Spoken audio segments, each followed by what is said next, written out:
I don't own anything, and I've never been happier. It's a weird thing living out of your car, living out of one bag. Sometimes people say to me, Sam, what if someone breaks in your car? Uh, are you nervous that they're going to take everything you have, your valuables? And I said, well, look, I certainly wouldn't want anyone to break in my car, but I really don't have anything. I have a bag of clothes with a couple changes of outfits, but that's it. I don't have really any valuables. And 3 years ago, when I threw out everything I had in my house and I sold my house and I jumped in my car, I was scared, but I was also starting to feel a level of freedom that very few people will ever feel. There are people in life that will downsize. Very few people will throw out just about everything they own, sell their house, and live out of one bag. It's very rare. So I could share with you a very rare perspective from someone who really doesn't own anything. I feel free as a bird.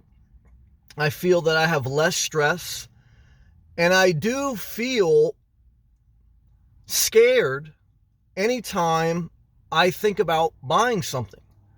Buying a new car, possibly buying a new piece of property, or buying anything, above a couple $100 really scares me.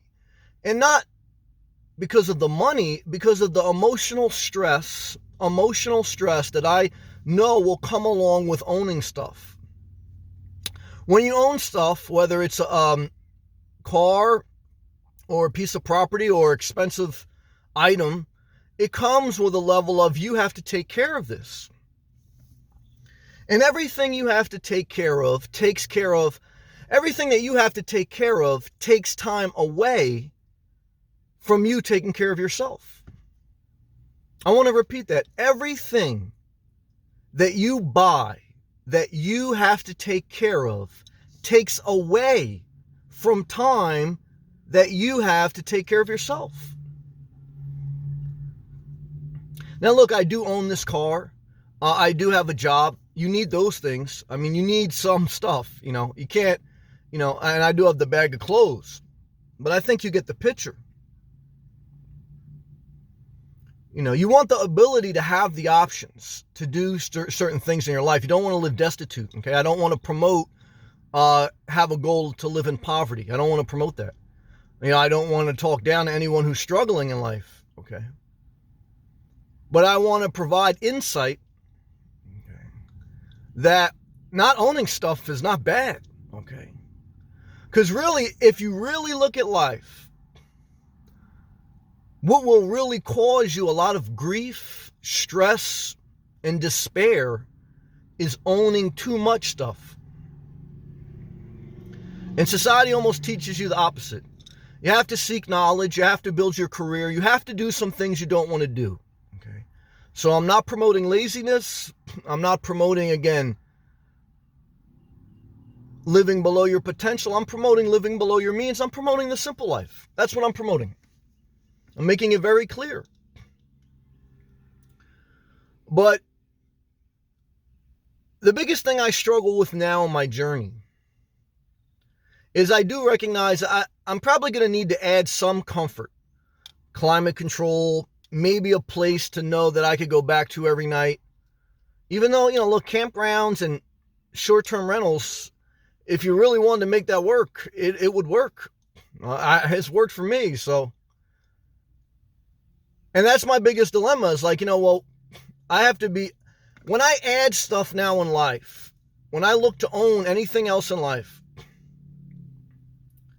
I almost treat it like a surgeon, not like, a bull in a china shop.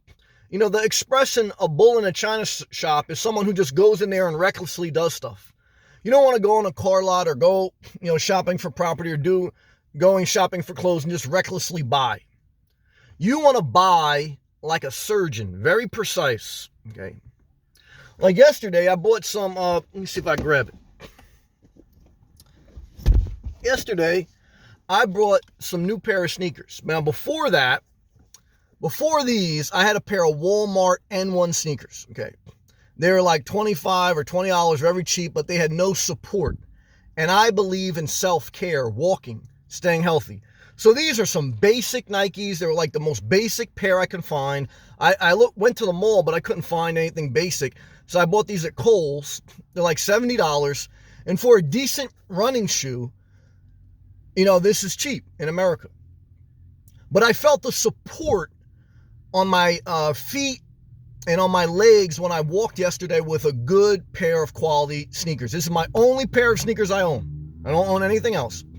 These and flip-flops. I got one pair of sneakers and one pair of flip-flops. And it was worth it. So buying some stuff of quality, of a little bit more money, is worth it for the support and the comfort that it gives to you to do more with your life. See, there's certain things you can own that enable you to do more. Owning a quality sneaker enabled me to walk further yesterday. Okay. So I can't sit here and promote own nothing. Okay. Even though the title of the video is pretty much I don't own anything. But I think you could take the message in context, which is, own your own life and don't let stuff own you. Because the more stuff you have, the more it takes away from the time you could take care of yourself. And I really do believe this. I believe that now people like to buy stuff because it's a distraction of taking care of themselves. Like sometimes people like to help other people because it avoids them having to help themselves. And I believe that sometimes people buy stuff because it avoids them having to go to the gym or go for a walk or do something positive in their life, So let's just go to the store and buy stuff. Because it's a quick high. It's a sugar high. It's like eating a Starburst. And I used to like Starburst, the pink ones. But what I want to share with you guys, look, other than this car, a bag of clothes, and those pair of sneakers, I don't own much, guys. I really don't own anything. For 3 years, I've lived like this. And overall, my quality of life is great. I do acknowledge there's a couple things that I will need to add. Climate control, maybe a little bit more stability with a home base. Or maybe not, but less is definitely more, guys. Definitely. Okay. So I'm not saying never own stuff. I'm saying be a surgeon. Be very careful, very cautious, and very precise on what you own. Because what you own will own you if you're not conscious, informed, and honest with yourself about why you're purchasing something and what value it adds to your life. Every time you buy something, you should ask yourself, what value, what purpose does this thing have in my life that I need to own it? It took me about a week to decide to own a pair of sneakers. And I used to have a bunch of sneakers around the house. I have a bunch of nice clothes. But like I say, I stripped my life like, it's like almost being anorexic, which I almost was at one time in my life. It's like you're scared to eat anything. I'm almost scared to consume anything. So I really had to debate, is it worth it spending $70 and owning another pair of sneakers? And I said yes. Why? Because I was very precise. I said, the purpose of these sneakers is to add comfort to my physical body so that I can walk more, so that's an investment in myself that will only benefit me long term. So there's certain things that if they have a benefit, a tangible, actual benefit that you can see, feel, and understand, not just an emotional high, not just a star burst high, like a real solid substance, then buy it. But as you become an adult, you have to be cautious that you don't get caught in a rat race. 70% of Americans live paycheck to paycheck. So if you're going to be the oddball, the 30%, you're going to have to fight the wave of emotions and the embedded marketing in society so that you can live free. You have to define that for yourself. You have to decide how much you want to own, because my way is not the only way, and my way is not the answer for everyone. But I'm sharing with you my perspective at this point in my journey. It will evolve. It will change because life changes. However, for this moment in time, this is what I want to share with you.